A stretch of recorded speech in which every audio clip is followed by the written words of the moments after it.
Hello students. Last lecture में हम मार्क्सवाद के बारे में पढ़ रहे थे। उसमें हमने मार्क्स का इंट्रोडक्शन कि इसकी विचारधारा का जन्म कैसे हुआ, इसकी प्रमुख विशेषताएं क्या क्या हैं, और मार्क्स का द्वंद्वात्मक भौतिकवाद का सिद्धांत देखा था।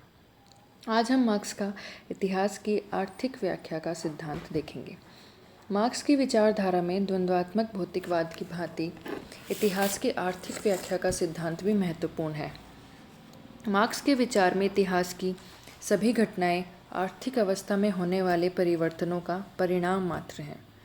यानी इतिहास की जितनी भी घटनाएं हैं वो तब चेंज होती हैं जब आर्थिक अवस्था में परिवर्तन हो जाता है। आर्थिक अवस्था मतलब पैसे कमाने का साधन क्या है, ज़रिया क्या है, उत्पादन के साधन क्या हैं। तो अगर इनमें चेंज हो रहा है तो इतिहास की जो अवस्थाएं हैं उनमें भी परिवर्तन होगा।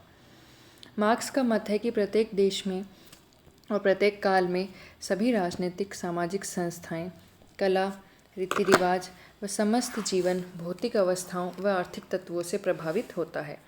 यानी कि जितनी भी सामाजिक संस्थाएं हैं, राजनीतिक संस्थाएं हैं, जो रीति रिवाज हैं, ये सब और सब एक चीज़ से अफेक्ट होते हैं, एक जो है आर्थिक तत्व। यानी सिर्फ जो पैसे का जरिया है, जो आर्थिक व्यवस्था है जिसे हम अर्थशास्त्र में पढ़ते हैं ना, तो सिर्फ उससे ही प्रभावित होते हैं। जैसी आर्थिक अवस्था होगी उस स्टेज की रीति रिवाज, उस स्टेज की परंपराएं भी वैसी ही होंगी। मार्क्स की अपनी आर्थिक व्याख्या के आधार पर मानव इतिहास की 6 अवस्थाएं बतलाई हैं, जो इस प्रकार हैं। इसमें पहली अवस्था है आदिम साम्यवादी अवस्था। यानी हम क्या देख रहे हैं कि इतिहास, जैसे हम रेगुलर हिस्ट्री बुक्स में इतिहास पढ़ते हैं कि उस राजा ने आक्रमण किया, ऐसे किया, वैसे किया, तो मार्क्स ने अपना हिस्टोरिकल डेवलपमेंट इतिहास की अपनी व्याख्या देने की कोशिश की है। उन्होंने उसमें सिर्फ बेस किसको रखा है, आर्थिक व्याख्या को। यानी आर्थिक रूप से अगर किसी जो स्टेज है उसमें कोई चेंज हो रहा है तो वहाँ की रीति रिवाज, परंपराएं हैं, वो भी सब उसके अकॉर्डिंग ही होंगी। तो उन्होंने कहा कि ऐसी 6 अवस्थाएं आई हैं इतिहास में।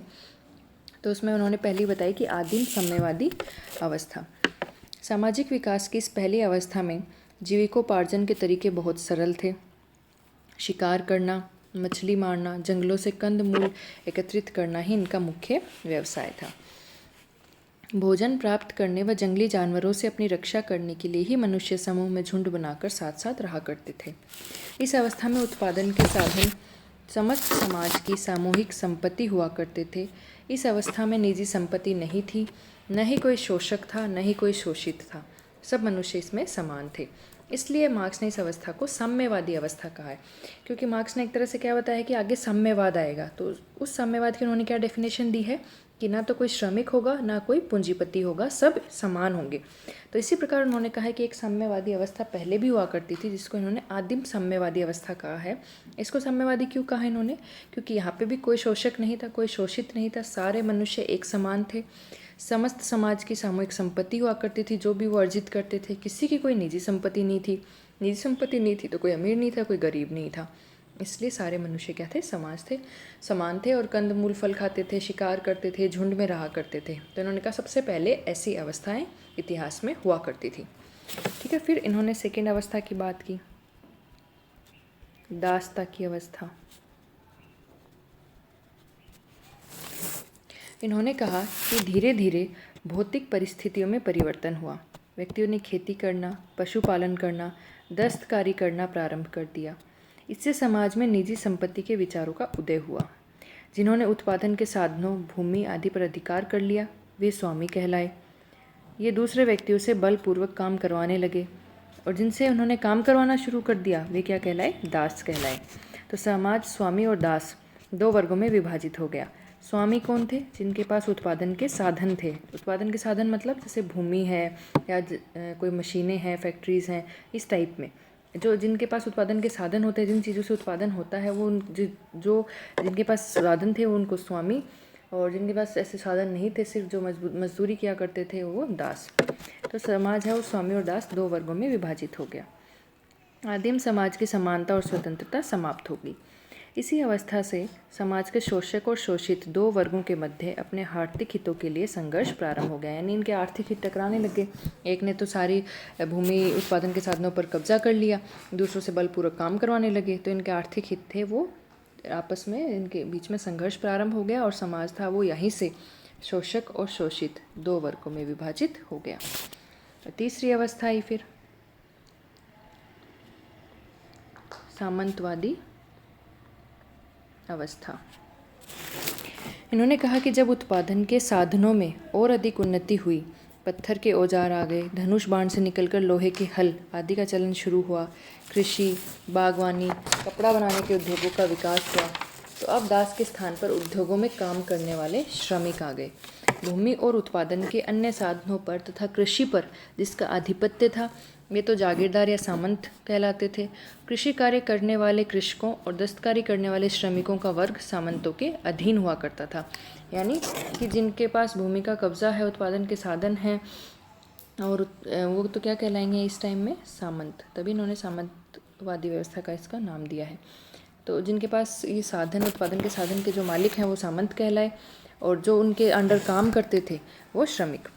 तो इस व्यवस्था को सामंतवादी व्यवस्था कहा जाता है। मार्क्स के अनुसार इस व्यवस्था में भी सामंत और कृषकों, दस्तकारों के आर्थिक हितों में परस्पर संघर्ष चलता रहा, क्योंकि वो उत्पादन के साधन के मालिक थे, उनसे काम करवाते थे, शोषण करते थे उनका। तो इन्होंने कहा कि सामंतवादी अवस्था में भी दो वर्ग थे, एक तो कृषकों का, दस्तकारों का, एक सामंतों का। तो इनके आर्थिक हित भी आपस में टकराते थे और संघर्ष चलता था।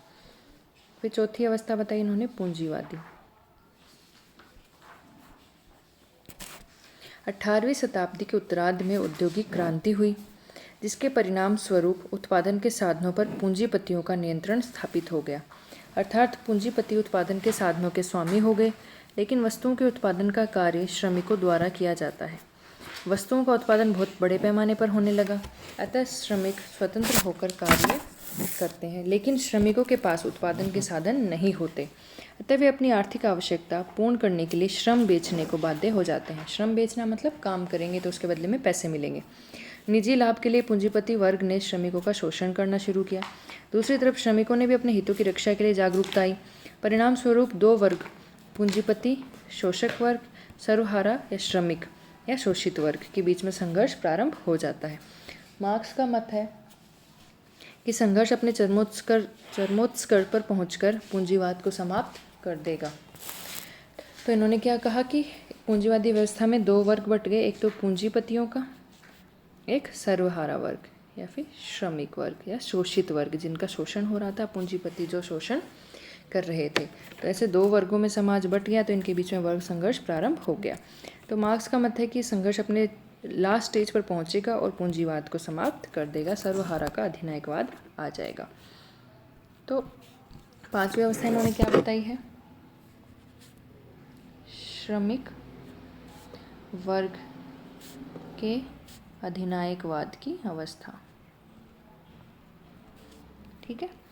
अब हर अवस्था में हमने देखा कि दो वर्ग हुआ करते हैं, एक तो शोषण करने वाला, और शोषण करने वाला वो वर्ग है जिसके पास पूंजी का स्वामित्व है, जो स्वामी है उत्पादन के साधनों का, भूमि का, फैक्ट्रियों का, औजारों का मालिक है। दूसरा जिसके पास कुछ नहीं है, जो अपना श्रम बेचने को बाध्य है, काम कर रहा है, काम के बदले में न्यूनतम उसको मजदूरी मिल रही है। तो हर अवस्था में, आदिम साम्यवादी अवस्था को छोड़कर हर अवस्था में दो वर्ग बटे हुए थे, एक शोषण कर रहा था, एक शोषण करवा रहा था। बस वर्गों के नाम चेंज हो रहे थे, क्योंकि आर्थिक अवस्था में भी चेंज आ रहे थे। पहले धनुष बाण हुआ करते थे, उसके बाद हल आने लग गए, उसके बाद फैक्ट्रीज़ बनने लग गई। तो क्या हो गया कि औद्योगिक क्रांति के परिणाम स्वरूप खूब सारी फैक्ट्रीज़ का आरंभ शुरू हुआ। तो आर्थिक अवस्था में चेंजेस आए, उसके अकॉर्डिंग वर्गों के नाम चेंज होते गए, लेकिन हर अवस्था में दो वर्ग रहे ही, एक तो शोषण कर रहा था, एक शोषण करवा रहा था, बस उनका तरीका चेंज हो गया था।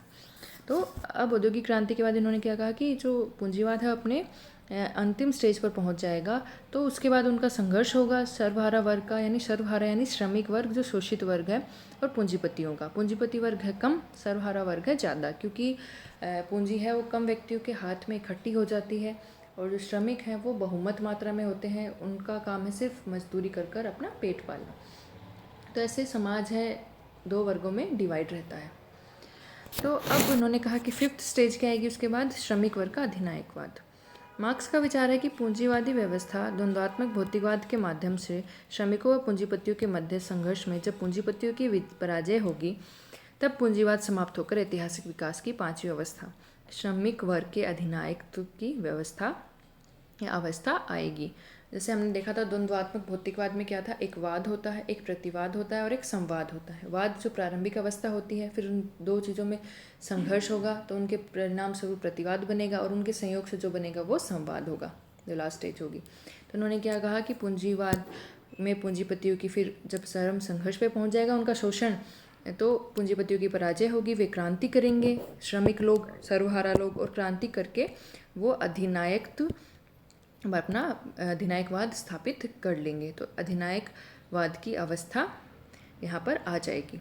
इस अवस्था में उत्पादन के संपूर्ण साधनों पर श्रमिकों का अधिकार हो जाएगा। पहले उत्पादन के साधनों पर पूंजीपतियों का अधिकार था। मैं फिर से बता रही हूँ, उत्पादन के साधन मतलब जिन साधनों से उत्पादन हो रहा है। जैसे हमें जैसे पेन का उत्पादन करना है तो उसके लिए हम क्या करेंगे, पहले एक फैक्ट्री लगाएंगे, उसके बाद मशीनें लगाएंगे, और उसके बाद जो रॉ मटेरियल होगा पेन बनाने के लिए, जैसे प्लास्टिक का बनाना है तो प्लास्टिक लेके आएंगे, रॉ मटेरियल लेके आएंगे, कच्चा माल लेके आएंगे, उसके बाद वहाँ मजदूर काम करेंगे और उसके बाद उसका पेन का उत्पादन होगा। तो इसके लिए हमें क्या चाहिए, भूमि चाहिए, फैक्ट्री चाहिए, रॉ मटेरियल चाहिए और मशीनें चाहिए। तो इन सब चीज़ों को उत्पादन के साधन बोला जाता है। और उत्पादन के साधन पर किसका अधिकार होता है, पूंजीपति का। श्रमिक सिर्फ वहाँ काम करने जाता है और उसके बदले में उसको बहुत कम मात्रा में पैसे मिलते हैं। तो जब अधिनायकवाद स्थापित होगा तो उत्पादन के संपूर्ण साधनों पर श्रमिक अपना अधिकार कर लेंगे, जिसे श्रमिक वर्ग का अधिनायक तंत्र या तानाशाही कहा गया है। इस पांचवी अवस्था में बहुमत वर्ग, जो कि कौन सा है, श्रमिक वर्ग, और अल्पमत वर्ग जो है पूंजीपति वर्ग, क्योंकि कम ही होंगे, बहुत कम होंगे जिनके पास बहुत ज़्यादा पूंजी होगी, तो ये कम मात्रा में होंगे, और जो श्रमिक होंगे वो बहुमत में होंगे। तो बहुमत वर्ग है वो, जो अल्पमत वर्ग है पूंजीपति वर्ग, उनके विरुद्ध अपनी शक्ति का प्रयोग कर या क्रांति का प्रयोग करके उसे पूर्णतः समाप्त कर देगा। ठीक है, तो इसलिए इनके अधिनायकवाद की व्यवस्था आएगी। अब अगला 6 स्टेज क्या बताया इन्होंने, राज्य विहीन व वर्ग विहीन समाज की स्थापना। इन्होंने कहा कि अधिनायकवाद स्थापित हो जाएगा, उसके बाद क्या होगा, उसके बाद अगली स्टेज क्या आएगी। तो उनका उसके बाद होगा कि मानवीय इतिहास की अंतिम अवस्था राज्य विहीन और वर्ग विहीन समाज की अवस्था आएगी। इस अवस्था में समाज में केवल एक ही वर्ग होगा, जिसे श्रमिक वर्ग कहा गया है। इस समाज में न शोषक वर्ग होगा न ही शोषित वर्ग होगा।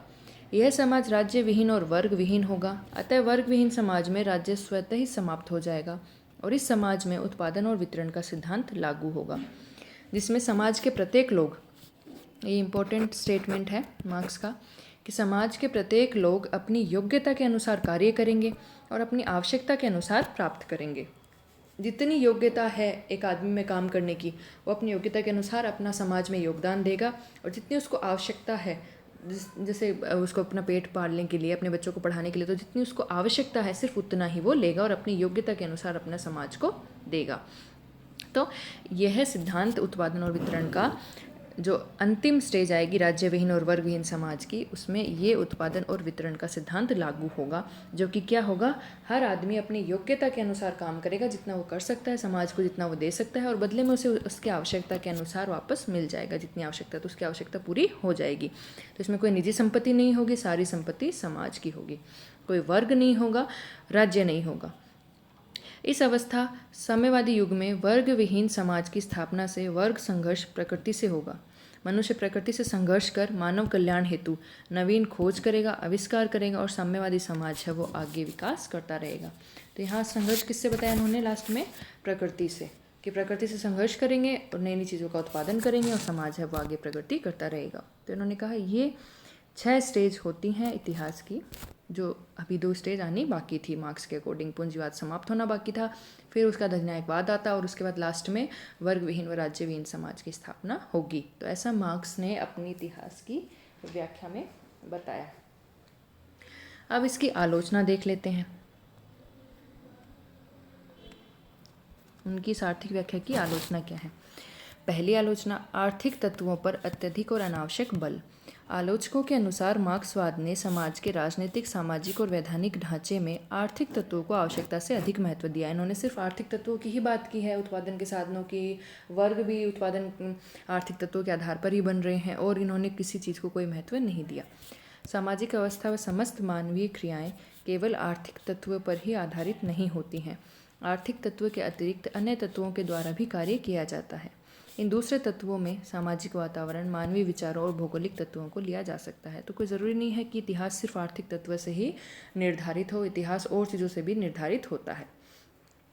फिर सेकंड, इतिहास का काल निर्धारण त्रुटिपूर्ण। मार्क्स ने मानव इतिहास की जो 6 अवस्थाएं बतलाई हैं वह त्रुटिपूर्ण हैं। उसने इतिहास की गलत व्याख्या की है। कई विचारक मार्क्स के आदिम साम्यवाद से सहमत नहीं हैं कि कई मानते हैं कि सबसे पहले आदिम साम्यवाद नहीं था, उससे पहले भी स्टेजेस थी और उन्होंने अपने अकॉर्डिंग इनको पहले से इनके माइंड में था कि मुझे साम्यवादी अवस्था को लेकर आना है, तो इन्होंने अपने अकॉर्डिंग आर्थिक तत्व के आधार पर इतिहास की व्याख्याएं करती जो त्रुटिपूर्ण मानते हैं। फिर थर्ड है, धर्म का इन्होंने निम्न स्थान रखा है। मार्क्स ने इतिहास की व्याख्या में धर्म को निम्न स्थान प्रदान करते हुए उसे अफीम की संज्ञा दी है। मानव केवल अर्थ की ही नहीं आवश्यकता महसूस करता, मानव को मानसिक शांति भी चाहिए होती है। तो उन्होंने धर्म का निम्न स्थान दिया, जबकि इतिहास में हम देखेंगे कि कई जगह ऐसा था कि धर्म का बहुत उच्च स्थान रहा हुआ है। तो उन्होंने धर्म को बिल्कुल इंपॉर्टेंस प्रदान नहीं की। इन्होंने अफीम बोला है उसको कि जिसके नशे में मानव ऊँघता रहता है उसे सही गलत का पता नहीं रहता। तो इसकी आलोचना पे क्या है, सबसे पहले तो आर्थिक तत्वों पे बहुत ज़्यादा बल दिया है इन्होंने और कारकों को नकार दिया है। काल निर्धारण इन्होंने अपने अकॉर्डिंग किया, 6 स्टेजेस थी, ऐसे 6 स्टेजेस नहीं रही, अपने अकॉर्डिंग इन्होंने बना दी हैं उसको। तो ये इसकी प्रमुख आलोचनाएं थी। तो ये आपका यहीं इतिहास का जो आर्थिक व्याख्या थी उसकी हमने विशेषताएं देख ली कि कौन कौन सी 6 स्टेजेस हैं और उसकी क्या आलोचना है।